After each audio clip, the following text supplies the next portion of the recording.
ಅಂತಂದ್ರೆ ಉದ್ಧವ ಗೀತೆ ಅಂತ. ಇಡೀ 11ನೇ ಸ್ಕಂದ ಉದ್ಧವ ಗೀತೆ ಹೌದು, ಆದರೆ ಸುಮಾರು ನಮಗೆ 31 ಅಧ್ಯಾಯಗಳಿದೆ. ಭಾಗವತದ 11ನೇ ಸ್ಕಂದದಲ್ಲಿ ಸುಮಾರು 1,000 ಶ್ಲೋಕಗಳಿಗೆ 11ನೇ ಸ್ಕಂದದಲ್ಲಿ ಸುಮಾರು 1,000 ಶ್ಲೋಕಗಳಿಗೆ ಆಚಾರ್ಯರು ಅದಕ್ಕೆ ತಾತ್ಪರ್ಯ, ಮಧ್ವಾಚಾರ್ಯರು ತಾತ್ಪರ್ಯ ಬರೆದಿದ್ದಾರೆ. ಯಾಕೆಂದ್ರೆ ತುಂಬಾ ವೇದಾಂತದ ರಸಗಟ್ಟಿ. ಈಗ ನಾವು ವೇದದ ಸಾರ ಯಾವುದು ಅಂದ್ರೆ ಉಪನಿಷತ್ ಅಂತ ಹೇಳ್ತೀವಲ್ಲ, ಅದು ಅಪೌರುಷೇಯವಾದ 4 ಉಪನಿಷತ್ತುಗಳಿಗೆ, ಪ್ರತಿಯೊಂದು ವೇದಗಳಿಗೆ, ಪ್ರತಿಯೊಂದು ವೇದಕ್ಕೂ ಒಂದು ಉಪನಿಷತ್ ಭಾಗಗಳಿದೆ. ಹಂಗೆ ಪೌರುಷೇಯ ವೇದ ಅಂತಂದ್ರೆ ಮಹಾಭಾರತ ಮತ್ತೆ ರಾಮಾಯಣ, ಭಾಗವತ, ಇದು ಪೌರುಷೇಯ ವೇದ. ಇದರಲ್ಲಿ ಯಾವುದು ಉಪನಿಷತ್ ಅಂತಂದ್ರೆ ಮಹಾಭಾರತದಲ್ಲಿ ವಿಷ್ಣು ಸಹಸ್ರನಾಮ, ಭಗವದ್ಗೀತೆ, ಸನತ್ ಸುಜಾತೀಯ, ಇವೆಲ್ಲ ಮಹಾಭಾರತದ ಉಪನಿಷತ್ತುಗಳು. ಭಾಗವತದಲ್ಲಿ ಹಂಗೆ ಉಪನಿಷತ್ತು ಯಾವುದು ಅಂದರೆ 11ನೇ ಸ್ಕಂದ. ಅದರಲ್ಲಿ ವಿಶೇಷವಾಗಿ ಉದ್ಧವ ಗೀತೆ, ಇನ್ನು ಬೇಕಾದಷ್ಟು ಗೀತೆಗಳು ಬರುತ್ತೆ, ವಿಶೇಷವಾಗಿ ಉದ್ಧವ ಗೀತೆ. ಈ ಉದ್ಧವ ಗೀತೆ ಅನ್ನೋದು 31 ಅಧ್ಯಾಯದಲ್ಲಿ ಮೊದಲು 7 ಅಧ್ಯಾಯ ಉದ್ಧವ ಗೀತೆ ಅಂತಂದ್ರೆ ಉದ್ಧವನನ್ನ ನೆಪ ಮಾಡಿಕೊಂಡು ಕೃಷ್ಣ ಉಪದೇಶ ಮಾಡಿ ವೇದಾಂತವನ್ನ ಉಪದೇಶ ಮಾಡಿದಂಥ ಭಾಗ. ಇದರ ಮುಂಚೆ ಆ 11ನೇ ಸ್ಕಂದದ ಪೀಠಿಕೆಯಲ್ಲಿ ಈ ಉದ್ಧವ ಗೀತೆ ಪ್ರಾರಂಭದ ಹಿನ್ನೆಲೆಯನ್ನು ತಿಳಿಸ್ತಾರೆ. ಆ ಪ್ರಾರಂಭದ ಹಿನ್ನೆಲೆಯನ್ನು ತಿಳಿಸತಕ್ಕಂಥ 7 ಅಧ್ಯಾಯಗಳು ಕೂಡ ಆ ಒಂದೊಂದು ಅಧ್ಯಾಯ 1 ತಿಂಗಳು ನಾವು ಯೋಚನೆ ಮಾಡಿದ್ರು ಮುಗಿಯೋದಿಲ್ಲ, ಅಷ್ಟು ಅದರಲ್ಲಿ ರಸಗಟ್ಟಿ ಇದೆ. ಅದನ್ನ ನಾವು 7 ಅಧ್ಯಾಯದಲ್ಲಿ ಬರುತ್ತೆ. ಸೊ ಈ ಬಾರಿ ಆ 7 ಅಧ್ಯಾಯಗಳಲ್ಲಿ ಮೊದಲು 2 ಅಧ್ಯಾಯದಲ್ಲಿ ಬರತಕ್ಕಂಥ ಕೆಲವು ಭಾಗವನ್ನು ನೋಡೋಣ. ಈ 11ನೇ ಸ್ಕಂದಕ್ಕೆ ಹಿನ್ನೆಲೆ ಯಾವುದು ಅಂತಂದ್ರೆ ಕಥಾಭಾಗ. ಈ 3 ದಿವಸದಲ್ಲಿ ನೇರ ವೇದಾಂತ ಶುರು ಮಾಡಿದ್ರೆ ಬಂದವರು ಆಮೇಲೆ ನಾಳೆ ಬರೋದಿಲ್ಲ. ಹಾಗಾಗಿ ಕೆಲವು ಕಥಾಭಾಗವನ್ನ ಹೇಳಿ ಕಥಾಭಾಗದ ಹಿನ್ನೆಲೆಯಲ್ಲಿ ವೇದಾಂತ ಭಾಗವನ್ನ ನಾವು ನೋಡೋಕೆ ಪ್ರಯತ್ನ ಮಾಡೋಣ. ಮಹಾಭಾರತದ ಯುದ್ಧ ಎಲ್ಲ ಮುಗಿದು ಪಾಂಡವರು ಕೂಡ ರಾಜ್ಯವನ್ನ ಪಡೆದಿದ್ದಾರೆ. ಯುಧಿಷ್ಠಿರ ರಾಜ ಆಗಿದ್ದಾನೆ, ಭೀಮಸೇನ ಯುವರಾಜ ಆಗಿದ್ದಾನೆ, ಮತ್ತೆ ಮಿಕ್ಕ 3 ತಮ್ಮಂದರು ಕೂಡ ಬೇರೆ ಬೇರೆ ಪೋರ್ಟ್ಫೋಲಿಯೋಸ್, ಮಿನಿಸ್ಟ್ರೀಸ್ ಅಂತ ಹೇಳ್ತೀವಲ್ಲ, ಅದನ್ನ ನೋಡಿಕೊಂಡು ತಾವು ಕೂಡ ಇಂದ್ರಪ್ರಸ್ಥ ಹಿಂದೆ ಏನ್ ಮಾಡಿದ್ರೆ ಅಲ್ಲೇ ರಾಜ್ಯಭಾರ ಮಾಡ್ತಾ ಇದ್ದಾರೆ. ಕೃಷ್ಣನು ಕೂಡ ಅಪ್ಪ ಒಂದು ವ್ಯವಸ್ಥೆ ಆಯ್ತು ಇವರಿಗೆಲ್ಲ ಅಂತ ಹೇಳಿ ತಾನು ದ್ವಾರಕೆಗೆ ಹೊರಟಿದ್ದಾನೆ. ದ್ವಾರಕೆಗೆ ಹೋಗಿ ಹಿಂಗೆ ಸುಮಾರು ಇಬ್ರು, ಕೃಷ್ಣ ದ್ವಾರಕೆಯಲ್ಲಿದ್ದಾನೆ, ಪಾಂಡವರೆಲ್ಲ ತಮ್ಮ ರಾಜ್ಯವನ್ನು ಪಡೆದು ಇಂದ್ರಪ್ರಸ್ಥದಲ್ಲಿದ್ದಾರೆ. ಒಂದು ಸುಮಾರು 10 ವರ್ಷಗಳ ಕಾಲ ಸಂದಿದೆ. ಆ 10 ವರ್ಷಗಳ ಕಾಲ ಆದ್ಮೇಲೆ ಭಗವಂತನಿಗೊಂದು ಯೋಚನೆ ಬಂತಂತೆ. ಆಯ್ತು, ಎಲ್ಲ ಆಯ್ತು, ದುಷ್ಟರ ಸಂಹಾರ, ದುರ್ಯೋಧನಾದಿಗಳ ಸಂಹಾರ ಆಗಿದೆ, ಪಾಂಡವರು ಸಂತೋಷದಿಂದಿದ್ದಾರೆ, ಯಾದವರು ಕೂಡ ದೊಡ್ಡ ಬಲಿಷ್ಠವಾದ ಸೈನ್ಯ, ಅವರು ಎಲ್ಲ ಇನ್ನು ಆಯ್ತು. ಹಿಂಗೆ ಬಿಟ್ಟರೆ ಏನಾಗುತ್ತೆ, ಮುಂದೆ ನನ್ನ ಸೈನ್ಯ ಏನು ಯಾದವ ಸೈನ್ಯ ಇದೆ, ಅದು ಇವತ್ತಿನ ಯಾದವ ಸೈನ್ಯ ಅಂತಂದ್ರೆ ನಾವು ಬಿಹಾರದಲ್ಲಿ ಏನು ಕಾಡ್ತೀವಲ್ಲ ಆ ಥರ ಆಗ್ಕೂಡುದು ಅಂತ. ಅಂದ್ರೆ ಯಾದವರು ಅಂತಂದ್ರೆ ಯಾರು ಕೃಷ್ಣನ ವಂಶದವರು, ಆದರೂ ಕೃಷ್ಣನಿಗೊಂದು ಯೋಚನೆ ಬಂತಂತೆ, ಹಿಂಗೇ ಬಿಟ್ರೆ ಇವರನ್ನ ಸೋಲಿಸುವ ಬಲ ಇನ್ಯಾರಿಗೂ ಇಲ್ಲ, ನನ್ನ ಅವತಾರ ಸಮಾಪ್ತಿನೂ ಆಗಬೇಕು. ಅವತಾರ ಸಮಾಪ್ತಿ ಮಾಡಿ ನಾನು ಹೊರಟು ಇಲ್ಲಿಂದ ಅಂತರ್ಧಾನನಾದ್ರೆ ಯಾದವ ಸೈನ್ಯ ಅವರು ಎಲ್ಲ ಬಲದಿಂದ ಕೂಡಿದ್ದಾರೆ. ಆ ಬಲದ ದರ್ಪದಿಂದ ಭೂಮಿಯಲ್ಲಿರುವ ಜನಕ್ಕೆ ಅವರನ್ನ ಕಾಪಾಡುವ ಬದಲು ಅವರೇ ದುಷ್ಟ ಮಾರ್ಗವನ್ನು ಹಿಡಿಬಹುದು. ಇನ್ನ ನನ್ನ ಅವತಾರವನ್ನು ಸಮಾಪ್ತಿ ಮಾಡಬೇಕು, ಮತ್ತೆ ಯಾದವರು ಕೂಡ ಇಲ್ಲಿ ಉಳಿಕೂಡುದು, ಇದಕ್ಕೆ ಏನು ಯೋಚನೆ ಮಾಡಬೇಕು ಅಂತ ಹೇಳಿ ಒಂದು ನೆಪ ಮಾಡಿ, ಅಂದ್ರೆ ಇಡೀ ಯಾದವ ಕುಲಕ್ಕೆ ಶಾಪ ಬರುವಂತೆ ತಾನೇ ಒಂದು ಯೋಜನೆಯನ್ನು ಮಾಡುತ್ತಾನೆ. ಆ ಏನು ಯೋಜನೆ, ಶಾಪ ಬರುವಂತೆ ಏನು ಯೋಜನೆ ಮಾಡಿದ, ಆ ಶಾಪದ ವಿವರಣೆ ಏನು, ಇದು 11ನೇ ಸ್ಕಂದದ ಮೊದಲನೆಯ ಅಧ್ಯಾಯದಲ್ಲಿ ಬರತಕ್ಕಂಥ ಭಾಗ. ಸರಿ, ಒಂದೊಂದೇ ಮತ್ತೆ ಸಾಮಾನ್ಯವಾಗಿ ಪ್ರವಚನ ಮಾಡುವ ಒಂದು ಪದ್ಧತಿ ನಮ್ಮ ಗುರುಗಳನ್ನು ನೋಡಿ ನಾನು ಆದಷ್ಟು ರೂಢಿಸ್ಕೊಂಡಿರೋದು ಅಂದರೆ, ಆದಷ್ಟು ವೇದವ್ಯಾಸರ ವಾಣಿ, ಬರೀ ಕಥೆ ಹೇಳಬೇಕು. ಕಥೆ ಹೇಳುವ ಮೂಲಕ ಮೂಲ ಶ್ಲೋಕ ಏನಿದೆ, ನಮಗೆಲ್ಲರಿಗೂ ಸಂಸ್ಕೃತ ಬರದೇ ಇದ್ರೂ ಪರವಾಗಿಲ್ಲ, ಅದು ಮಂತ್ರ ತುಲ್ಯ. ನಾವು ಯಾವ ಭಾಗವನ್ನ ಉಪನ್ಯಾಸ ಮಾಡ್ತೀವೋ ಆಯಾ ಭಾಗದ ಆಯ್ದ ಶ್ಲೋಕಗಳನ್ನು ಕೂಡ ನಾವು ಕೇಳಬೇಕು, ಅದು ಮಂತ್ರ ತುಲ್ಯವಾದ್ದು. ಹಂಗೆ ಈ ಕಥಾ ಭಾಗದಲ್ಲಿ ಬರತಕ್ಕಂಥ ಅಲ್ಲಲ್ಲಿ ಬರತಕ್ಕಂಥ ಶ್ಲೋಕಗಳನ್ನು ಸಂಗ್ರಹ ಮಾಡಿ ಹೆಚ್ಚಿಗೆ ಲೌಕಿಕವಾದಂಥ, ಯಾಕೆಂದರೆ ಲೌಕಿಕದಲ್ಲಿ ಚೆನ್ನಾಗಿ ಕಾಲ ಕಳೆಬೇಕು ಅಂದರೆ ಸಂತೋಷಮಯವಾಗಿ ಏನೋ ಕೇಳಬೇಕು ಅಂದರೆ ಅದಕ್ಕೆ ಬೇರೆಯವರು ಇದ್ದಾರೆ. ಯಾರು ನಮ್ಮ ಗಂಗಾವತಿ ಪ್ರಾಣೇಶ್ ಅಂತ ಅವರೆಲ್ಲ ಇದ್ದಾರೆ. ಅಂಥ ಕಾರ್ಯ ನಾವು ಮಾಡ್ಕೊಡು. ಭಾಗವತ ಹೇಳಬೇಕಾದ್ರೆ ಭಾಗವತ ಹೇಳಬೇಕು. ಭಾಗವತದಲ್ಲೂ ಕೂಡ ಹಾಸ್ಯ ಬೇಕು, ಅಲ್ಲಿ ಬಂದ ಹಾಸ್ಯವನ್ನೇ ಹೇಳಬೇಕು ಹೊರತು ಬರೀ ಭಾಗವತದಲ್ಲಿ ಹಾಸ್ಯಗಳನ್ನು ಹೇಳ್ತಾ ನಾವು ಹಾಸ್ಯಾಸ್ಪದರಾಗಬಹುದು. ಈ ಒಂದು ನಿಟ್ಟಿನಲ್ಲಿ ಎಷ್ಟು ಮೂಲ ಶ್ಲೋಕಗಳು, ಅಲ್ಲೇ ಬೇಕಾದಷ್ಟು ಹಾಸ್ಯ ಬರುತ್ತೆ, ವೇದಾಂತ ಬೆರೆತುಕೊಂಡಂಥ ಹಾಸ್ಯ ಬರುತ್ತೆ. ಅದನ್ನು ನೋಡೋಣ. ಅಂತೂ ಮೂಲ ಶ್ಲೋಕಗಳ ಮೂಲಕ ಕಥಾಭಾಗದ ಹಿನ್ನೆಲೆಯಲ್ಲಿ ಬಂದಂಥ ವೇದಾಂತದ ಉಪದೇಶ. ಸರಿ, ಇಷ್ಟು ಯೋಚನೆ ಬಂದಿದೆ. ಆ ಒಂದು ಯಾದವ ಕುಲದ ಸಂಹಾರಕ್ಕೆ ಒಂದು ಯೋಜನೆಯನ್ನ ಮನಸ್ಸಿನಲ್ಲಿ ಭಗವಂತ ಮಾಡಿದ್ದಾನೆ. ಇದು ಮಾಡೋಷ್ಟೊತ್ತಿಗೆ 10 ವರ್ಷ ಸಂದಿದೆ. ಯುದ್ಧ ಮುಗಿದು 10 ವರ್ಷ ಸಂದಿದೆ. ಆ 10 ವರ್ಷದಲ್ಲಿ ಎಲ್ಲರೂ ಸಂತೋಷದಿಂದಿರಬೇಕಾದ್ರೆ ಈ ಋಷಿಗಳ ಶಾಪದ ಪ್ರಸಂಗ ಬರುತ್ತೆ. ಈ ಋಷಿಗಳ ಏನು ಅಂತ ವಿವರ ನೋಡೋಣ. ಋಷಿಗಳ ಶಾಪದ ಪ್ರಸಂಗದ ಹಿನ್ನೆಲೆಯಲ್ಲಿ ಕೃಷ್ಣನ ಗೊತ್ತಿದೆ, ಈ ಮುಂದೆ ಯಾದವ ಕುಲದ ಸಂಹಾರ ಆಗತಕ್ಕಂಥ ವಿಷಯವನ್ನ ಕೃಷ್ಣನೇ ತನ್ನ ಹತ್ತಿರದ ಅತ್ಯಂತ ಅಂತರಂಗ ಭಕ್ತರಾದಂಥ ಇಬ್ಬರಿಗೆ ಹೇಳುತ್ತಾನೆ. ಒಂದು ಉದ್ಧವ, ಮತ್ತೊಬ್ಬನು ಮೈತ್ರೇಯ. ಅಪ್ಪ, ಇನ್ನು ಮುಂದೆ ಎಲ್ಲ ಆಗುತ್ತೆ, ಯಾಕೆಂದ್ರೆ ಬಂದ ಮೇಲೆ ಹೋಗೋದೆ. ಆದರೆ ಬಂದ ಮೇಲೆ ಹೋಗೋಷ್ಟರೊಳಗೆ ಮತ್ತೆ ಬರದೇ ಇರುವಂತೆ ನಾವು ವ್ಯವಸ್ಥೆ ಮಾಡ್ಕೋಬೇಕು. ಅದನ್ನ ಮಾಡುವುದು ಮುಖ್ಯ ಅಂತ ಹೇಳಿ ಸಾಕ್ಷಾತ್ ಭಗವಂತನೇ ಉದ್ಧವನನ್ನ ಕರೆದು, ಅಪ್ಪ, ನಾನಿನ್ನ ಅವತಾರ ಸಮಾಪ್ತಿ ಮಾಡ್ತಾ ಇದ್ದೀನಿ ಅಂತ ಹೇಳಿದಾಗ ಉದ್ಧವನಿಗೆ ತಡ್ಕೊಳ್ಳೋಕ್ಕಾಗಲಿಲ್ಲ.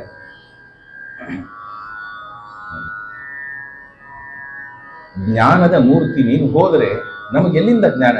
ಅದಕ್ಕೆ ಕರೆದಿದ್ ಬಾ ಅಂತ ಹೇಳ್ತಾನೆ. ಕೃಷ್ಣ ಭರವಸೆ ಕೊಡ್ತಾನೆ, ಕೂಡು ಅಂತ ಹೇಳಿ, ಗಚ್ಚ ಉದ್ಧವ ಸ್ವಂ ಬದರಿ ಕ್ಷೇತ್ರವನ್ನು ಕುರಿತು ಹೋಗು. ನೀನಲ್ಲಿಗೆ ಹೋಗುವ ಮುಂಚೆ ಜ್ಞಾನವನ್ನ ನಿನಗೆ ಧಾರೆ ಎರೀತೇನೆ. ಈ ಜ್ಞಾನವನ್ನ ನೀನು ಅಲ್ಲಿರತಕ್ಕಂಥ ಋಷಿಗಳಿಗೆ ಬೋಧನೆ ಮಾಡ್ತಾ ಇರು. ನಾನು ಯಾವತ್ತು ಅವತಾರ ಸಮಾಪ್ತಿ ಮಾಡ್ತೀನೋ ಅಲ್ಲಿವರೆಗೆ ಅಲ್ಲಿರು. ಅದಕ್ಕಿಂತ ಕಿಂಚಿತ್ ಸಮಯ ಸ್ವಲ್ಪ ಮುಂಚೆ ಮತ್ತೆ ನೀನು ಇಲ್ಲಿಗೆ ಬಾ, ನನ್ನ ಜೊತೆ ಸೇರ್ಕೋ ಅವಾಗ ಅಂತ ಹೇಳ್ತಾನೆ. ಆವಾಗ ಅಂದ್ರೆ 10 ವರ್ಷದ ಮುಗಿದ ನಂತರ. ಆದರೆ ಸಂಹಾರ ಆಗುವುದು ಕೃಷ್ಣನ 106ನೇ ವರ್ಷ ಅಂತಂದ್ರೆ ಇನ್ನ 26 ವರ್ಷ ಇದೆ ನೋಡಿ. 70ನೇ ವರ್ಷಕ್ಕೆ ಸುಮಾರು ಯುದ್ಧ ಆಯಿತು. ಕೃಷ್ಣನಿಗೆ 70, ಅರ್ಜುನನಿಗೂ ಸುಮಾರು, ಕೃಷ್ಣನಿಗೆ 70 ಅರ್ಜುನನಿಗೆ 70. ಅದರ 10 ವರ್ಷ ನಂತರ ಅಂದ್ರೆ 80. ಇನ್ನೂ 26 ವರ್ಷ ಮುಂಚೆನೇ ಕೃಷ್ಣ ಇದೆಲ್ಲ ವ್ಯವಸ್ಥೆ ಮಾಡಿ ತಾನು ಮಾಡಿದ ವ್ಯವಸ್ಥೆಯ ವಿವರಣೆಯನ್ನ ಉದ್ಧವನಿಗೆ ಮಾತ್ರ ಹೇಳ್ತಾನೆ. ಉದ್ಧವನಿಗೆ ಹೇಳಿ ಅವನು ತಡೆದುಕೊಳ್ಳಲಾಗದೆ ಇದ್ದಾಗ, ಇಲ್ಲ ನಿನಗೆ ಜ್ಞಾನವನ್ನು ಕೊಡ್ತೀನಿ ಅಂತ ಹೇಳಿ ಜ್ಞಾನೋಪದೇಶ ಮಾಡ್ತಾನೆ. ಆ ಜ್ಞಾನ ಉಪದೇಶ ಮಾಡುವ ಸಂದರ್ಭದಲ್ಲಿ ಮೈತ್ರೇಯ ಬರ್ತಾನೆ. ಬಾಪ ಅಂತ ಅವನು ಮೈತ್ರೇಯನನ್ನು ಸೇರಿಸ್ಕೊಂತಾನೆ. ಯಾಕೆಂದ್ರೆ ಮೈತ್ರೇಯನದು ಒಂದು ಕೆಲಸ ಇದೆ. ಇಡೀ ಭಾಗವತದಲ್ಲಿ ನಿಮಗೆ ನೋಡಿದ್ರೆ ಮೈತ್ರೇಯ ವಿದುರರ ಸಂವಾದವೇ ಹೆಚ್ಚು ಬರುತ್ತೆ. ಮೈತ್ರೇಯನು ಸೇರ್ಕೊಂಡ. ಇಬ್ಬರೂ ಕೂಡ ಕೃಷ್ಣನಿಂದ ಜ್ಞಾನವನ್ನ ಪಡೆದ್ರು. ಆಮೇಲೆ ಮುಂದೆ ತಿರ್ಗಾ ಸುಮಾರು 26 ವರ್ಷ ಆಗಬೇಕಲ್ಲ, ಆ ಮಧ್ಯ ಸಂದರ್ಭದಲ್ಲಿ ಆಗಿರತಕ್ಕಂಥದ್ದು ಈ ಉಪದೇಶ. ಅದರ ಹಿನ್ನೆಲೆಯಲ್ಲಿ ಇಲ್ಲಿ 11ನೇ ಸ್ಕಂದ ಪ್ರಾರಂಭ ಆಗುತ್ತೆ.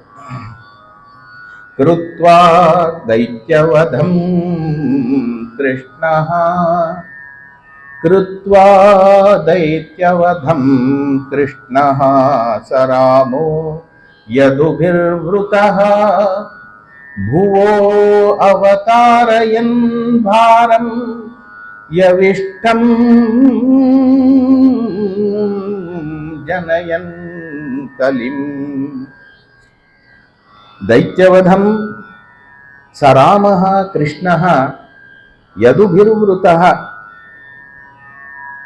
ದೈತ್ಯವಧಂ ಕೃತ್ವ ರಾಮ ಅಂದ್ರೆ ಬಲರಾಮ ಕೃಷ್ಣ ಮತ್ತೆ ಪಾಂಡವರು ಯಾದವರು ಯದು ಸೈನ್ಯ ಇವರೆಲ್ಲರೂ ಸೇರಿ ಭುವೋ ಅವತಾರಯನ್ ಭಾರಂ ಭೂಮಿ ಭಾರವನ್ನು ಕಳೆದಿದ್ದಾರೆ. ಹೆಂಗೆ ಕಳೆದ್ರು ಅಂದ್ರೆ ಭೂಮಿ ಭಾರ ಕಳೆಯೋದು ಬಹಳ ಸುಲಭವಾದ ಮಾರ್ಗ ಇವತ್ತು ನಾವು ನೋಡ್ತಾ ಇದ್ದೀವಿ. That is very simple. ಏನೋದು ಯವಿಷ್ಠಂ ಜನಯನ್ ಕಲಿಂ ಕಲಿಂ ಜವಿಷ್ಠಂ ಜನಯನ್. ಏನ್ ಮಾಡಬೇಕು ಅಂತಂದ್ರೆ ಎಲ್ಲರ ಬುದ್ಧಿಯಲ್ಲೂ ಕೂಡ ಜಗಳ ಆಡುವುದನ್ನ ಬಿತ್ತಬೇಕಂತೆ. ಅದಾಯ್ತು ಅಂದ್ರೆ ಇನ್ ಮಿಕ್ಕಿದ್ದೇನು ಕೆಲಸ ಮಾಡೋದು ಬೇಡ, ಒಬ್ರು ಹೊಡ್ಕೊಂಡು ಸಾಯ್ತಾರೆ. ಅದನ್ನೇ ಜನಯನ್ ಕಲಿಂ ಯವಿಷ್ಟಂ, ಜೋರಾದಂತ ಒಬ್ಬರನ್ನೊಬ್ಬರನ್ನ ದ್ವೇಷಿಸತಕ್ಕಂಥ ಕಲಿ ಅಂತಂದ್ರೆ ಅದು. ಒಬ್ಬರನ್ನೊಬ್ಬರನ್ನ ಮಿಸ್ಅಂಡರ್ಸ್ಟ್ಯಾಂಡ್ ಮಾಡ್ಕೊಳ್ಳೋದು, ಒಬ್ಬರೊಬ್ಬರ ಮೇಲೆ ದ್ವೇಷ ಮಾಡೋದು, ಇಷ್ಟು ಮಾಡಿದ್ರೆ ಮುಂದಿನ ಕೆಲಸ ಅವರೇ ಮಾಡ್ಕೊಂತಾರೆ. ಅದನ್ನ ಮಾಡಿದ್ನಂತೆ. ಯವಿಷ್ಟಂ ಜನಯನ್ ಕಲಿಂ, ಅಲ್ಲ ಅವರವರಲ್ಲೇ ಹೊಡೆದಾಡಿಕೊಳ್ಳುವಂತೆ ಪ್ರಸಂಗವನ್ನ ಮಾಡಿದ. ಯಾರಲ್ಲಿ? ಯಾದವರಲ್ಲಿ. ಅಲ್ಲಿಗೆ ಯಾದವರ ಸಮಾಪ್ತಿನೂ ಆಗುತ್ತೆ. ಅವರವರೇ ಹೊಡೆದಾಡ್ಕೊಂಡು ಸಾಯೋದಕ್ಕೆ ಅದಕ್ಕೊಂದು ಪ್ರಸಂಗ ಮಾಡಬೇಕಲ್ಲ, ಅದಕ್ಕೂ ಯೋಚನೆ ಮಾಡಿದ್ನಂತೆ. ನೈವಾನ್ಯತಃ ಪರಿಭವೋಸ್ಯ ಭವೇತ್ ಕಥಂಚಿತ್ ಮತ್ಸಂಶ್ರಯಸ್ಯ ವಿಭವೋನ್ನಹನಸ್ಯ ನಿತ್ಯಂ ಅಂತಃಕಲಿಂ ಯದುಕುಲಸ್ಯ ವಿಧಾಯ ವೇಗೇಣು ಸಂಘಸ್ಯ ವಹ್ನಿಮಿವ ಶಾಂತಿಮುಪೈತಿ ಧಾಮ. ನೈವ ಅನ್ಯತಃ ಅಸ್ಯ ಪರಿಭವಃ ಕಥಂಚಿತ್ ಭವೇತ್. ನನ್ನ ಈ ಯಾದವರ ನನ್ನ ಯದುಕುಲದ ಈ ಸೈನ್ಯ ಏನಿದೆ ಇದನ್ನ ಯಾರೂ ಕೂಡ ಸೋಲ್ಸೋಕ್ಕಾಗಲ್ಲ. ಬೇರೆಯವ್ರ ಕಡೆಯಿಂದ ಸೋಲ್ಸ್ಬೇಕು ಅಂದ್ರೆ ನಾನೇ ಏನೋ ಒಂದು ವ್ಯವಸ್ಥೆ ಮಾಡಬೇಕು. ಮತ್ ಸಂಶಯಸ್ಯ ವಿಭವೋನ್ನಹನಸ್ಯ ನಿತ್ಯಂ, ಸದಾ ನನ್ನನ್ನು ಆಶ್ರಯಿಸಿಕೊಂಡಿದ್ದಾರೆ. ಯಾರನ್ನು ನನ್ನನ್ನು ಆಶ್ರಯಿಸಿದ್ದಾರೋ ಅವರನ್ನು ಯಾರೂ ಸೋಲಿಸೋದಿಲ್ಲ. ಇದು ಒಂದು ಮೆಸೇಜ್. ನಾವು ಭಗವಂತನನ್ನು ಸದಾ ಆಶ್ರಯಿಸಿದ್ರೆ ಸೋಲೋದಿಲ್ಲ. ಆಶ್ರಯಿಸುವುದು ಅಂದ್ರೆ ಏನರ್ಥ? ಸದಾ ಅವನ ಸ್ಮರಣೆ, ಅವನ ಎಚ್ಚರಿಕೆ ಇರಬೇಕು. ಅವನ ಸ್ಮರಣೆಯನ್ನು ಮರೆಯೋದೇ ನಮ್ಮ ಜೀವನದ ಸೋಲು. ವಿಭವೋನ್ನಹನಸ್ಯ, ಎಲ್ಲಾ ವಿಧವಾದಂತಹ ಐಶ್ವರ್ಯದಿಂದ ತುಂಬಿದ್ದಾರೆ. ಆದ್ದರಿಂದ ಇವರನ್ನ ನಾನು ಯಾದವರು ಕೂಡ ಅಂದ್ರೆ ಸಾಮಾನ್ಯವಾಗಿ ಕೃಷ್ಣಾವತಾರದಲ್ಲಿ ಆಗಲಿ ರಾಮಾವತಾರದಲ್ಲಿ ಆಗಲಿ ಕೃಷ್ಣನ ಹತ್ರ ಇದ್ದವರೆಲ್ಲರೂ ಆ ಎಲ್ಲಿ ದೇವೇಂದ್ರನ ಹೆಡ್ ಕ್ವಾರ್ಟರ್ಸ್ ಎಲ್ಲ ಖಾಲಿ ಆಗೋಯ್ತು. ಎಲ್ಲರ ದೇವತೆಗಳು ಕೂಡ ಅಂದ್ರೆ ಮುಖ್ಯ ದೇವತೆಗಳ ಒಂದು ಆ ಉದಾಹರಣೆಯನ್ನು ನಾವು ಕಾಣ್ತೇವೆ. ಎಷ್ಟೋ ಬೇಕಾದಷ್ಟು ಎಲ್ಲ ದೇವತೆಗಳು ಇಲ್ಲಿ ಭಗವಂತನ ಸೇವೆ ಮಾಡಬೇಕು ಅಂತ ಬಂದಿದ್ದಾರೆ. ಅಂಥವರನ್ನ ಅಂತಃಕಲಿಂ ಯದುಕುಲಸ್ಯ ವಿಧಾಯ, ಅವರವರೊಳಗೆ ಜಗಳ ಹಚ್ಚಿ ಒಬ್ಬರನ್ನೊಬ್ಬರು ಅವರವರೇ ಸಂಹಾರ ಮಾಡ್ಕೊಳ್ಳುವಂತೆ ಮಾಡಬೇಕು. ಹೆಂಗೆ? ವೇಣು ಸಂಘಸ್ಯ ವನ್ಹಿಮಿವ, ಈ ಇಂಥ ಏನು ಬಿಸಿಲುಗಾಲದಲ್ಲಿ ನೋಡ್ತೀವಲ್ಲ, ಕಾಡಿರೋ ಕಡೆ ಎಲ್ಲ ಮರಗಳು ಒಣಗಿರುತ್ತೆ. ಅದರಲ್ಲೂ ಬಿದಿರು ಮರಗಳಿದ್ರೆ ಸ್ವಲ್ಪ ಗಾಳಿ ಬಂದ್ರೆ ಒಂದಕ್ಕೊಂದು ಉಜ್ಜಿಕೊಂಡು ಸುಟ್ಟು ಹೋಗುತ್ತೆ. ಹೆಂಗೆ ಅಂದ್ರೆ ತನ್ನಲ್ಲೇ ಬೆಂಕಿಯನ್ನು ಉತ್ಪತ್ತಿ ಮಾಡಿಕೊಂಡು ತನ್ನನ್ನೇ ಹೆಂಗೆ ನಾಶ ಮಾಡುತ್ತೋ ಹಂಗೆ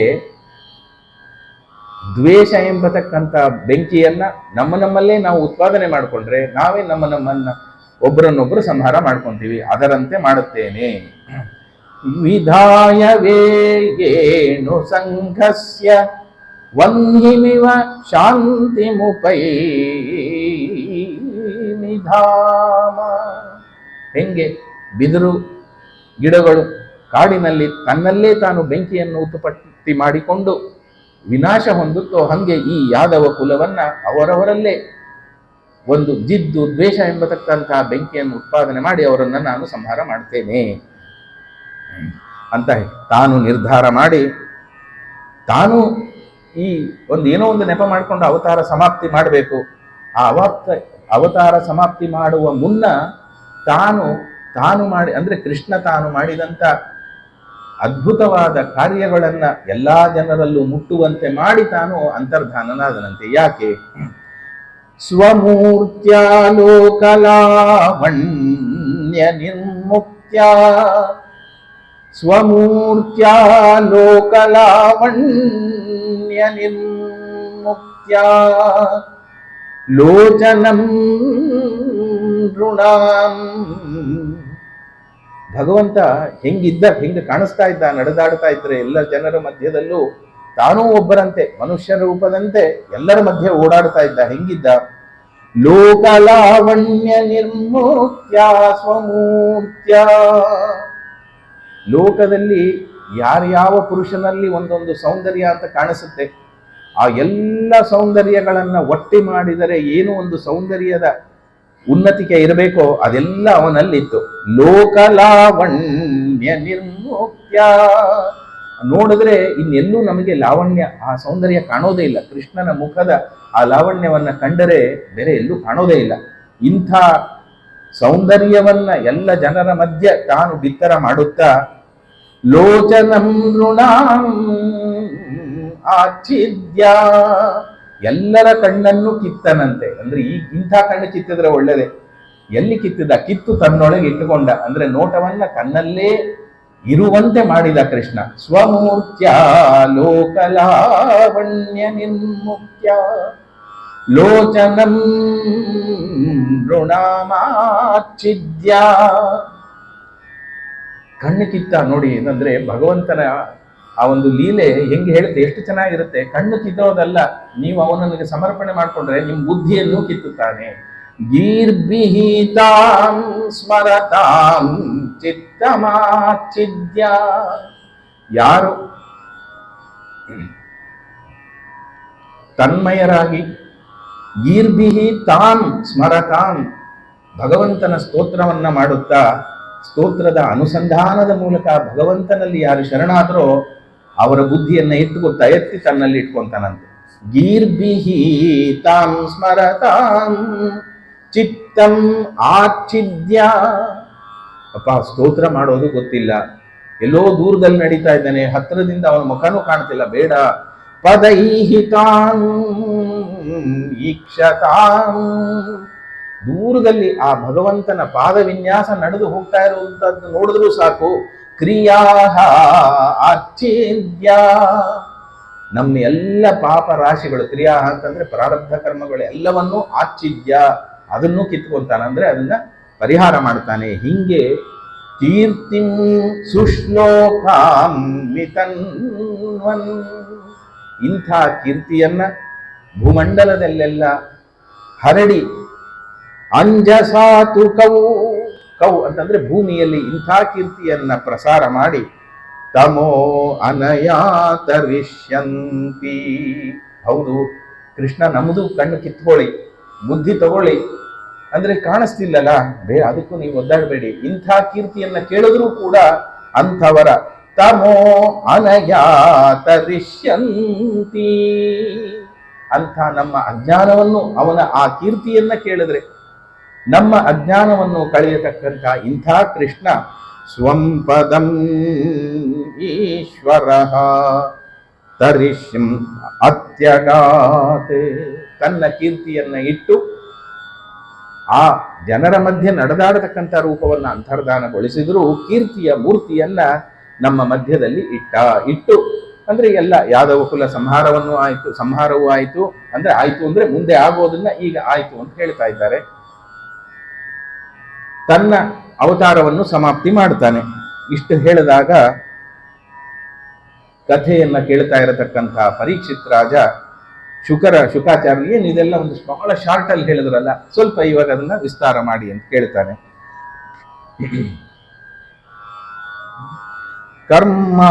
ಕರ್ಮಾಣಿ ಪುಣ್ಯ ನಿವಹಾನಿ ಸುಮಂಗಲಾನಿ ಗಾಯಜ್ಜಗತ್ ಕಲಿಮಲಾಪಹರಾಣಿ ಕೃತ್ವಾ ಕಾಲಾತ್ಮನ ನಿವಸತ ಯದುದೇವಗೇಹಿ ಪಿಂಡಾರಕಂ ಸಮಗಮನ್ ಮುನಯೋಗೋ ನಿಸೃಷ್ಟಾ. ಅಲ್ಲ, ಇದೆಲ್ಲ ಏನು ವ್ಯವಸ್ಥೆ? ಹೆಂಗೆ ಋಷಿ ಶಾಪ, ಯಾರು ಋಷಿಗಳು, ಯಾಕೆ ಸುಮ್ಮನೆ ಯಾಕೆ ಋಷಿಗಳು ಶಾಪ ಕೊಡ್ತಾರೆ ಅಂತಂದ್ರೆ, ಯಾರು ಯಾರಿಗೂ ಶಾಪನೂ ಕೊಡಲ್ಲ, ವರನೂ ಕೊಡಲ್ಲ. ಇದೆಲ್ಲ ಭಗವಂತನ ಇಚ್ಛೆ, ಡಿವೈನ್ ಪ್ಲಾನ್. ನಮಗೇನು ಅನ್ಸುತ್ತೆ, ವರ ಕೊಟ್ಟರು ಶಾಪ ಕೊಟ್ಟರು, ಆದರೆ ಎಲ್ಲವೂ ಭಗವಂತನ ಇಚ್ಛೆ ಅಂತ ತಿಳಿದಂಥ ಭಕ್ತರಿಗೆ ಎಲ್ಲವೂ ವರನೇ. ನಮಗೆ ಶಾಪ ಅನ್ಸುತ್ತೆ, ಯಾವುದೂ ಶಾಪ ಅಲ್ಲ, ಅದು ವರ ಆಗುತ್ತೆ, ವರವೂ ವರವೇ ಆಗತ್ತೆ. ಅದರ ವಿಸ್ತಾರವನ್ನ ಹೇಳುವಂತ ಹೇಳಿದಾಗ ಶುಕಾಚಾರ್ಯರು ಹೇಳ್ತಾ ಇದ್ದಾರೆ, ಕಾಲಾತ್ಮನ ನಿವಸತಾಯದು ದೇವಗೆ. ಯಾದವ ವಂಶದಲ್ಲಿ ಆಹುಕ, ಆ ಕೃಷ್ಣನ ಸಂದರ್ಭದಲ್ಲಿ ರಾಜ ಆಗಿದ್ದ ಕಂಸನ ಅಪ್ಪ, ಇವನು ಹೆಂಗಿದ್ದ ಅಂದ್ರೆ ಕಾಲಾತ್ಮನ, ಸಮಯ ಬಂತಲ್ಲ, ಅವನು ಕಾಲಾತ್ಮ ಅಂದ್ರೆ ಯಮನಿಗೂ ಯಮನಾದ. ಅವನು ಒಂದು ವ್ಯವಸ್ಥೆ ಮಾಡಿದ್ದಾನೆ. ಆ ಕಾಲದ ಅನೇಕ ಋಷಿಗಳು ಏನಿದ್ದಾರೆ ಅವರೆಲ್ಲರೂ ಕೂಡ ಅಲ್ಲೇ ಪಿಂಡಾರಕ ಎಂಬತಕ್ಕಂತಹ ಕ್ಷೇತ್ರದಲ್ಲಿ ಸಮಾಗಮ ಆಗುವಂತೆ ಅವರಿಗೆ, ಯಾರಿಗೆ ಭಗವಂತ ಅವರನ್ನ ಪ್ರೇರಣೆ ಮಾಡಿದ್ದಾನೆ. ಎಲ್ಲ ಋಷಿಗಳು ಆ ಹತ್ರ ದ್ವಾರಕದಿಂದ, ದ್ವಾರಕ ಅಂತಾನೆ ಅಲ್ಲಿ ಮುಂದೆ ಆ ಕ್ಷೇತ್ರದಲ್ಲಿ ಬರುವಂತೆ ಪ್ರೇರಣೆಯಾಗಿದೆ. ಎಲ್ಲರೂ ಹೊರಟಿದ್ದಾರಂತೆ. ವಿಶ್ವಾಮಿತ್ರೋ ಅಸಿತ ಕಣ್ವೋ ದುರ್ವಾಸ ಭೃಗುರಂಗಿರಾಹ ಕಾಶ್ಯಪೋ ವಾಮದೇವೋ ಅತ್ರಿ ವಸಿಷ್ಠ ನಾರದಾದಯ. ನಾರದರೇ ಮೊದಲಾದಂಥ 11 ಜನ ನೋಡಿ, 11ನೇ ಸ್ಕಂದದಲ್ಲಿ 11 ಆ ಕಥೆಯನ್ನ ಮುಂದುವರಿಸುವುದಕ್ಕೆ 11 ಋಷಿಗಳು ಸೇರಿದ್ದಾರೆ. ಏನ್ ಮಾಡಿದ್ರು, ಅದಕ್ಕೆ ಗುರುಗಳು ಹೇಳಿದ್ರು, 11 ಋಷಿಗಳು ಸೇರಿ 11ನೇ ದಿವಸ ಇವರೆಲ್ಲ ಸೇರಿ ಕಾರ್ಯ ಮಾಡುವಂತೆ ಮಾಡಿದ್ರು. ಅಂದ್ರೆ ಈ 11ಕ್ಕೂ ಏನ್ ಸಂಬಂಧ ಅಂತ ಹೇಳಿ ತಮಾಷೆ ಮಾಡಿ, ಇದು ತಮಾಷೆ ಅಂದ್ರೆ ಪುರಾಣದಲ್ಲಿ ಅಷ್ಟೇ. ಈ 11 ಜನ ಯಾಕೆ ಸೇರಿದ್ದಾರೆ ಅಂದ್ರೆ, ಇವರೆಲ್ಲರೂ ಸೇರಿ 11ನೇ ದಿವಸದ ಅವರು ಕಾರ್ಯ ಆಗಬೇಕು, ಅದಕ್ಕೆ 11 ಸೇರಿದ್ರಂತೆ. ಯಾರ್ಯಾರು ಇವರು? ಇವರೆಲ್ಲ ಸೃಷ್ಟಿ ಆದಿಯಲ್ಲಿದ್ದಂಥವ್ರು. ಯಾರು? ಚತುರ್ಮುಖನ ಸಪ್ತ ಋಷಿಗಳಲ್ಲಿ ಬರತಕ್ಕಂಥವ್ರು. ಅತ್ರಿ, ಅಂಗಿರಾಹ, ಈ 11 ಜನ ಬಂದಿದ್ದಾರೆ. ವಿಶ್ವಾಮಿತ್ರ ಅಸಿತ. ಈ ಒಂದೊಂದು ಹೇಳ್ತಾ ಹೋದ್ರು, ಒಂದೊಂದು ಶ್ಲೋಕದಲ್ಲೂ ಒಂದೊಂದು ದಿವಸದ ಚಿಂತನೆ ಮಾಡಿದ್ರು ಮುಗಿಯೋದಿಲ್ಲ. ತುಂಬಾ ಹೇಳ್ತಾರೆ. ಅಂದ್ರೆ ಈ ವಿಶ್ವಾಮಿತ್ರ, ಆ ವಿಶ್ವಾಮಿತ್ರನ ಹಿನ್ನೆಲೆ ಏನು? ಕಣ್ವಃ, ದುರ್ವಾಸಃ, ಭೃಗುಹು. ಇದೆ, ಸುಮ್ಮನೆ ಹೆಸರು ಹೇಳ್ಕೊಂಡು ಮುಂದೆ ಹೋಗೋಣ, ಯಾಕೆಂದ್ರೆ ನಾಮಸ್ಮರಣೆ ಸಾಕು. ಒಬ್ಬೊಬ್ಬರು ಆ ಒಂದು ಚಿಂತನೆ ಹೊರಟ್ರೆ ತುಂಬಾ ಬರುತ್ತೆ. ಅಂತೂ ಈ 11 ಜನ ಋಷಿಗಳು ಭಗವಂತನಿಂದ ಪ್ರೇರಿತರಾಗಿ ಪಿಂಡಾರಕ ಎಂಬತಕ್ಕಂಥ ಕ್ಷೇತ್ರದಲ್ಲಿ ಬಂದಿದ್ದಾರೆ. ಸರಿ, ಅಲ್ಲಿ ಬಂದಿದ್ದಾರೆ ಅಂತ ಈ ಯಾದವರಿಗೆಲ್ಲ, ಯಾದವರು ಅಂತಂದ್ರೆ ನೆಕ್ಸ್ಟ್ 2 ಜನರೇಷನ್ಸ್ ಬೆಳೆದೋಗಿದೆ. ಕೃಷ್ಣನ ಮಕ್ಕಳು ಯಾರು? ಪ್ರದ್ಯುಮ್ನ, ಸಾಂಬ, ಬೇಕಾದಷ್ಟು ಜನ. ಅದು ಹೇಳ್ತಾರಲ್ಲ, ಅವನಿಗೆ ಪ್ರತಿಯೊಬ್ಬ ಹೆಂಡತಿಯಲ್ಲೂ ಕೂಡ ಷಣ್ಮಹಿಷಿಯರು ಅಲ್ಲದೆ ಎಷ್ಟು ಜನ ಮದುವೆ ಆಗಿದ್ದಾನೆ. ಒಬ್ಬೊಬ್ಬರಲ್ಲೂ 10 ಜನ ಗಂಡು ಮಕ್ಕಳು, ಒಬ್ಬರು ಹೆಣ್ಣು ಮಕ್ಕಳು, ಕರೆಕ್ಟ್ ಆಗಿ. ಅವ್ರಿಗೆ ಇನ್ನೆಷ್ಟು ಮಕ್ಕಳು, ಅವ್ರ ಹಂಗೆ ಈಗ ಅಟ್ಲೀಸ್ಟ್ 2nd ಜನರೇಷನ್ ಆಗೋಗಿದೆ. ಇವರಿಗೆಲ್ಲ ಏನು ಅಂತಂದ್ರೆ, ಕೃಷ್ಣ ಅನ್ನುವ ಒಂದು ದೊಡ್ಡ ಬಲ ಇದ್ದಾಗ ಏನಾಗುತ್ತೆ, if you are under the shadow of a great personality, ಅವಾಗ ನಾವು ನೋಡ್ತೀವಲ್ವಾ, ಏನ್ ಬೇಕಾದ್ರೂ ಮಾಡಿದ್ರು ನಡೆಯುತ್ತೆ ಅಂತ ಅನ್ನೋ ಒಂದು ಆ ಹುಚ್ಚು ಧೈರ್ಯ ಇರುತ್ತೆ. ಹಂಗೆ ಇವರಿಗೂ ಒಂದು ಸ್ವಲ್ಪ ಕೀಟಲೆ ಮಾಡುವಷ್ಟು ಧೈರ್ಯ ಬಂದಿದೆ ಮೊಮ್ಮಕ್ಕಳಿಗೆ, ಮಕ್ಕಳಿಗೆ ಎಲ್ಲ. ಇಲ್ಲಿ ಎಲ್ಲೋ ಹತ್ತಿರದ ಕ್ಷೇತ್ರದಲ್ಲಿ ಋಷಿಗಳು ಬಂದಿದ್ದಾರಂತೆ. ಅವ್ರ ಹತ್ರ ಹೋಗೋಣ ಅಂತ. ಯಾಕೆ ಅಂತಂದ್ರೆ ಏನೋ ತಮಾಷೆ ಮಾಡಕ್ಕೆ. ಏನ್ ಮಾಡಿದ್ದಾರೆ? ತೇ ವೇಷಯಿತ್ವಾ ಸ್ತ್ರೀ ವೇಷೈಃ ಸಾಂಬಂ ಜಾಂಬವತೀ ಸುತಂ ಏಷಾ ಪೃಚ್ಛತಿ ವೋ ವಿಪ್ರ ಅಂತರ್ವರ್ತ್ನಿ ಅಸಿತೇ ಕ್ಷಣ. ಏನು ದೊಡ್ಡವರು ಅಂತಂದ್ರೆ ಕಣ್ಣು ಮುಚ್ಕೊಂಡ್ರೆ ಅವ್ರಿಗೆಲ್ಲ ಕಾಣುತ್ತೆ ಅಂತಪ್ಪ. ಸಾಮಾನ್ಯ ಒಂದು ಜ್ಞಾನಿಗಳು ಅಂತಂದ್ರೆ ಕಣ್ಣು ಮುಚ್ಕೊಂಡು ಏನಾದ್ರು ಯೋಚನೆ ಮಾಡಿದ್ರೆ ಏನನ್ನಾದ್ರೂ ತಿಳಿಯುವ ಸಾಮರ್ಥ್ಯ ಇರೋರು ಅನ್ನೋದು ಎಲ್ಲ ಕಾಲದಲ್ಲೂ ಪ್ರಸಿದ್ಧ. ಎಂತೆಂಥ ಋಷಿಗಳು ಬಂದಿದ್ದಾರೆ, ಅವ್ರು ಏನು ಕಣ್ಣು ಮುಚ್ಕೊಂಡ್ರೆ ಏನೇನು ಕಾಣುತ್ತೆ, ಸ್ವಲ್ಪ ನೋಡೋಣ, ಟೆಸ್ಟ್ ಮಾಡಿ ನೋಡೋಣ ಅಂತ. ಅಂದ್ರೆ ಜ್ಞಾನಿಗಳನ್ನ ಪರೀಕ್ಷೆ ಮಾಡಿದ್ರೆ ಏನಾಗುತ್ತೆ ಅನ್ನೋದಕ್ಕೆ ಇನ್ನೊಂದು ಕಥೆ ಇದೆ. ಜ್ಞಾನಿಗಳನ್ನು ಪರೀಕ್ಷೆ ಮಾಡಬೇಡಿ, ಸಹಜವಾಗಿ ಕೇಳಬೇಕು ಅಂತ ಅನ್ಸಿದ್ದನ್ನ ಕೇಳಿ, ಅವ್ರು ಏನ್ ಕೊಡ್ತಾರೋ ಅದನ್ನ ತಗೊಳ್ಳಿ. ಆದ್ರೆ ನೋಡೋಣ ಇವ್ರಿಗೆ ಏನಾದ್ರು ಗೊತ್ತಾಗತ್ತಾ ಅಂತ ಕೀಟ್ಲೆ ಮಾಡಬೇಕು ಅನ್ನುವ ಒಂದು ಚಿಂತನೆ ಬಂದಿದೆ ಇವರಿಗೆ. ಏನ್ ಮಾಡಿದ್ದಾರೆ? ಎಲ್ಲರೂ ಸೇರ್ಕೊಂಡು, ಅದರಲ್ಲೂ ಕೃಷ್ಣ ಜಾಂಬವತಿಯ ಮಗ ಸಾಂಬ ನೋಡೋಕ್ ಬಹಳ ಚೆನ್ನಾಗಿದ್ನಂತ. ಮಿಸ್ಟರ್ ವರ್ಲ್ಡ್ ಅಂತ ಇಟ್ಟು ಅವನು ನೋಡಿದ್ರೆ ಅಷ್ಟು ಸ್ಫುರದ್ರೂಪಿಯಂತೆ. ಆದರೆ ಇವತ್ತು ಕೂಡ ಒಂದು ಸೌಂದರ್ಯದಲ್ಲಿ ಒಂದು ಚಿಂತನೆ ಇದೆ. ಏನು ಅಂದರೆ, ಇವಾಗ ನೋಡಿ, ಭೀಮ ನಿಜವಾದ ಸುಂದರ ಪುರುಷ. ಆದರೆ ಪ್ರಸಿದ್ಧವಾಗಿ ಬಿಂಬಿಸೋದೇನು ಅಂದರೆ ಒರಟು, ಏನೋ ಒಂದು ನೋಡೋದಕ್ಕೆ ಒಂದು ಒರಟುತನ, ದಷ್ಟಗುಣ. ಅದು ನಿಜವಾಗ್ಲೂ ಪೌರುಷದ ಲಕ್ಷಣ ಹೆಂಗಿರಬೇಕು ಹಂಗಿರಬೇಕು. ಆದರೆ ಸಾಮಾನ್ಯವಾಗಿ ಸೌಂದರ್ಯದ ಲಕ್ಷಣ ಪುರುಷರಲ್ಲೂ ಕೂಡ ಕಿಂಚಿತ್ ಸ್ತ್ರೀ ಭಾವ ಇದ್ರೆ ಒಳ್ಳೆ ಪುರುಷ, ಸ್ತ್ರೀ ಒಳ್ಳೆ ಸುಂದರ ಅಂತ ಕರೀತಾರೆ. ಹಂಗೆ ಇವನು ಸಾಂಬನು ಕೂಡ ಸುಂದರವಾಗಿದ್ದಂತೆ. ಬಾಯಲ್ಲಿ ಕರೆದು ಏನ್ ಮಾಡಿದ್ದಾರೆ, ಅವನಿಗೆ ಒಂದು ಹೊಟ್ಟೆಗೆಲ್ಲ ಒಂದಷ್ಟೇನೋ ತುಂಬಿಸಿ ಒಳ್ಳೆ ತುಂಬು ಗರ್ಭಿಣಿಯಂತೆ ಅವನಿಗೆ ವೇಷ ಹಾಕಿದ್ದಾರೆ. ನೋಡಿದ್ರೆ ಯಾರಿಗೂ ಗೊತ್ತೇ ಹಾಕೂಡುದು ಅವನು ಒಂದೇ ತುಂಬು ಗರ್ಭಿಣಿಯಾದಂತ ಒಂದು ಸ್ತ್ರೀ ಅಂತ ತಿಳ್ಕೋಬೇಕು. ಹಂಗೆ ಅವನನ್ನ ವೇಷ ಹಾಕಿ ಆ ಋಷಿಗಳ ಹತ್ರ ಕರ್ಕೊಂಡು ಹೋಗಿದ್ದಾರೆ. ತೇ ವೇಷಯಿತ್ವಾ ಸ್ತ್ರೀ ವೇಷೈಃ ಸಾಂಬಂ ಜಾಂಬವತಿ ಸುತಂ ಏಷಾ ಪೃಚ್ಛತಿ ವೋ ವಿಪ್ರ ಅಂತರ್ವರ್ತ್ನಿ ಅಸಿತೇ ಕ್ಷಣ. ಅಂತರ್ವರ್ತ್ನಿ ಅಂತಂದ್ರೆ ಒಳಗಿನಿಂದ ಒಂದು ಜೀವವನ್ನು ಹೊತ್ತವಳು. ಅಸಿತೇ ಕ್ಷಣ, ಒಳ್ಳೆ ಕಪ್ಪು ಕಣ್ಣು. ನೋಡಿ, ಇದು ಸೌಂದರ್ಯದ ಒಂದು ಲಕ್ಷಣ. ಅಂದ್ರೆ ಒಬ್ಬರೊಬ್ಬರಿಗೂ ಅದ ಏನ್ ಮಾಡೋಕ್ಕಾಗಲ್ಲ, ದೇಶ ಭೇದ. ಇವಾಗ ನೀವು ಪೂರ್ತಿ ಪಾಶ್ಚಿಮಾತ್ಯ ದೇಶಗಳಿಗೆ ಹೋದ್ರೆ ಅಲ್ಲಿ ಕಣ್ಣು ಬಣ್ಣನೇ ಬೇರೆ, ಇನ್ನೂ ಅಲ್ಲಿ ಹೋದ್ರೆ ಬ್ಲೂ ಐಡ್ ಅಂತ ಕರೀತಾರೆ. ಆದರೆ ಶಾಸ್ತ್ರೀಯವಾಗಿ ಸೌಂದರ್ಯದ ಲಕ್ಷಣ ಅಂತಂದ್ರೆ ಮೈಯಲ್ಲಿ ಕಿಂಚಿತ್ತು ಕಪ್ಪು ಛಾಯೆ, ಕಣ್ಣು ಗುಡ್ಡೆಯೂ ಕಪ್ಪಿರಬೇಕು. ಅಸಿತೇ ಕ್ಷಣ, ಒಳ್ಳೆ ಸುಂದರವಾದ ಕಣ್ಣು, ಕಪ್ಪು ಗುಡ್ಡೆ. ಅವ್ರ ಹತ್ರ ಕರ್ಕೊಂಡು ಹೋಗಿದ್ದಾರಂತೆ.